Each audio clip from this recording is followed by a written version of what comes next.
जी भाई, अस्सलाम वालेकुम। अब ये एमसीक्यूज का पेपर है ओ लेवल्स का, तो उससे पहले आपको ये सब चीज़ें पता होनी चाहिए। थोड़ा सा गो थ्रू करके बता रहा हूँ कि ये चीज़ें आप पता कर लें तो आपका पेपर अच्छा हो जाएगा। सबसे पहले एक तो आपको ये पता होना चाहिए कि बुक कीपिंग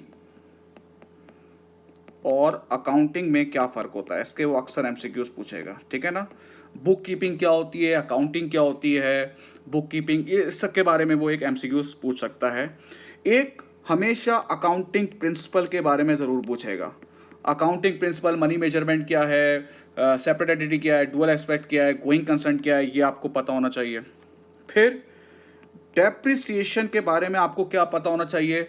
या तो वो डेप्रिसिएशन की आपसे एंट्री पूछ लेगा, या वो डेप्रिसिएशन की आपसे कैलकुलेशन करा देगा कि यार 2 साल बाद का डेप्रिसिएशन बताओ, या वो आपसे डिस्पोजल का बता देगा कि गेन और लॉस कितना आ रहा है, या वो एक बोलेगा कि एक इस तरह से बोल देगा कि आपको एसएलएम और आरबीएम, मतलब एक कंपनी ने एसएलएम से डेप्रिसिएशन चार्ज कर दिया, उसको चार्ज करना चाहिए था आरबीएम से, तो इसमें क्या फर्क आएगा, ये वो आपसे पूछ सकता है, ठीक है।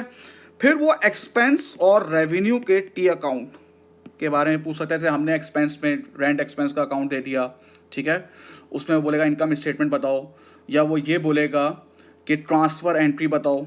ट्रांसफ़र एंट्री अक्सर वो पूछ सकता है, ठीक है ना, तो इसको आप करके चले जाएं। फिर एक सवाल अक्सर वो कंट्रोल अकाउंट का पूछ सकता है, sale as a control account, purchase as a control account, ये आपको पूरा बनाना आना चाहिए कि कहाँ कौन सी चीज़ कहाँ पोस्ट होती है।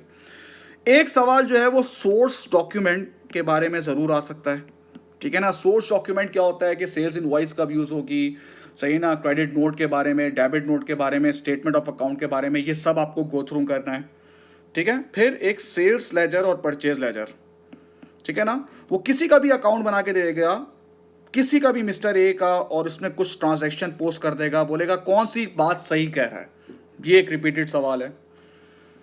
फिर आपको कैपिटल और रेवेन्यू एक्सपेंडिचर के बारे में पता होना चाहिए। कैपिटल और रेवेन्यू एक्सपेंडिचर, कैपिटल एक्सपेंडिचर वो ये क्या पूछ सकता है, इसमें वो ये पूछ सकता है कि कैपिटल एक्सपेंडिचर बताओ इनमें से कौन कौन सा है, कुछ खर्चे बता देगा वो, ठीक है। रेवेन्यू एक्सपेंडिचर के बारे में पूछ लेगा। एक वो अक्सर ये पूछता है कि अगर उसने रेवेन्यू एक्सपेंडिचर को कैपिटल एक्सपेंडिचर बना दिया या कैपिटल को रेवेन्यू बता दिया तो उससे क्या अफेक्ट आएगा, ठीक है। फिर कैपिटल अकाउंट आपको पता होना चाहिए, कैपिटल अकाउंट कैसे बनता है ना, इस तरह से capital at start, at profit, less drawing, capital at end, यहाँ पे प्रॉफिट आता है, यहाँ लॉस आता है, एडिशन इन्वेस्टमेंट यहाँ आती है, ये कैपिटल का अकाउंट आपको बनाना आना चाहिए। फिर ट्रेडिंग अकाउंट या इनकम स्टेटमेंट, इससे वो कोई चीज़ पूछ लेगा। ट्रेडिंग अकाउंट देगा, बोलेगा ग्रॉस प्रॉफिट मार्जिन या मार्कअप देके बोलेगा परचेजेस निकालो, बोलेगा क्लोजिंग इन्वेंट्री निकालो, इस तरह से वो सवाल पूछ सकता है। अच्छा, एक वो पूछ सकता है आपसे अफेक्ट ऑन प्रॉफिट, मतलब वो क्या करेगा, एक प्रॉफिट या तो देगा और 2 से 3 एरर बताएगा और बोलेगा इसकी वजह से आप बताओ करेक्टेड प्रॉफिट कितना आएगा। जैसे उसने बोला कि सेल्स रिकॉर्ड नहीं हुई, इसका प्रॉफिट पे अफेक्ट बताओ। जब सेल्स रिकॉर्ड नहीं होगी, सेल्स रिकॉर्ड करेंगे तो प्रॉफिट क्या हो जाएगा, बढ़ जाएगा। ये आपको चीजें पता होनी चाहिए, ठीक है। फिर नॉन प्रॉफिट ऑर्गेनाइजेशन के बारे में वो अक्सर मेजोरिटी जो पूछता है वो या तो ये पूछता है कि सब्सक्रिप्शन का अकाउंट बनाओ, ठीक है, ये अक्सर पूछ लेगा वो। सब्सक्रिप्शन का अकाउंट ज्यादातर इसमें इंपॉर्टेंट होता है। कंपनी में या तो वो थ्योरी पे आएगा, थ्योरी पे इस तरह से आएगा कि वो बोलेगा प्रेफरेंस, ऑर्डिनरी, डिबेंचर, इसका कुछ सवाल पूछ लेगा, या वो बोलेगा statement of changes in equity बनाओ, इसका कुछ बता देगा वो आपसे, ये आपको पता होनी चाहिए। फिर एरर्स, एरर्स को वो किस तरह से पूछ सकता है, इनमें से कौन से एरर हैं जिसकी वजह से ट्रायल बैलेंस बैलेंस नहीं होता, या तो वो ये पूछ लेगा, या वो ये पूछेगा कि कोई भी एरर बोलेगा और बोलेगा उसकी करेक्टिंग एंट्री बताओ, ठीक है।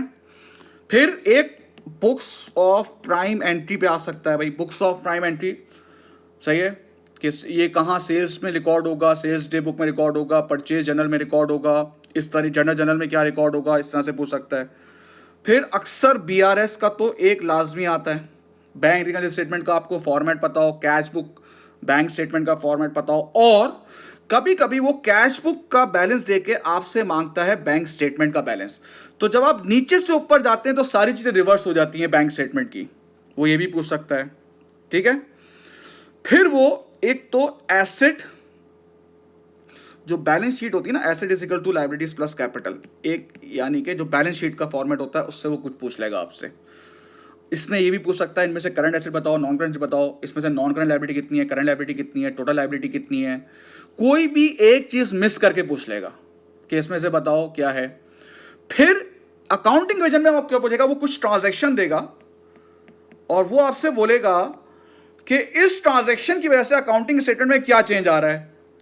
ठीक है, रेशियोज आपको पता होने चाहिए, रेशियोज में वो पूछ लेगा, कोई भी रेशियोज का फॉर्मूला पूछ लेगा, या फिर रीसेंट ट्रेंड्स अगर आप देखें, हो सकता है वो रेशियोज का आपको रिजल्ट देता है, net profit margin, return on capital employed, उसका कुछ रिजल्ट दे और बोले कि ये जो आपको रिजल्ट दिए 2 साल, उसके 4 कमेंट्स देगा कि कौन सा इसको एक्सप्लेन कर रहा है कि यार इस रिजल्ट का ये इंटरप्रिटेशन है। ठीक है, फिर पार्टनरशिप में अक्सर वो पूछता है, पार्टनरशिप में या तो वो पूछेगा आपसे appropriation account, current account, appropriation account में पूछेगा, या वो एक चीज़ पूछता है अक्सर कि कौन सी चीज़ें डेबिट एप्रोप्रिएशन में होती हैं या क्रेडिट होती हैं। ठीक है ना, आपको ये पता होना चाहिए कि एप्रोप्रिएशन में क्या डेबिट हो रहा है, क्या क्रेडिट हो रहा है, क्योंकि करंट अकाउंट को तो सबको पता होता है क्या चीज़ क्रेडिट हो रही है, क्या डेबिट हो रही है। मैन्युफैक्चरिंग में वो क्या पूछ सकता है, मैन्युफैक्चरिंग में ये पूछ सकता है भाई कौन सी डायरेक्ट कॉस्ट है, कौन सी इनडायरेक्ट कॉस्ट है। फिर मैन्युफैक्चरिंग में वो ये पूछ सकता है आपसे कि डायरेक्ट कॉस्ट इनडायरेक्ट कॉस्ट कौन सी है, या वो पूछ सकता है कि कॉस्ट ऑफ प्रोडक्शन निकाल के दिखाओ, कोई भी एक चीज़ बोलेगा निकाल के दिखाओ। तो अगर आप इसको थोड़ा बहुत गो थ्रू कर लें तो इंशाल्लाह इसी में से पेपर मेजॉरिटी आपका आ जाएगा।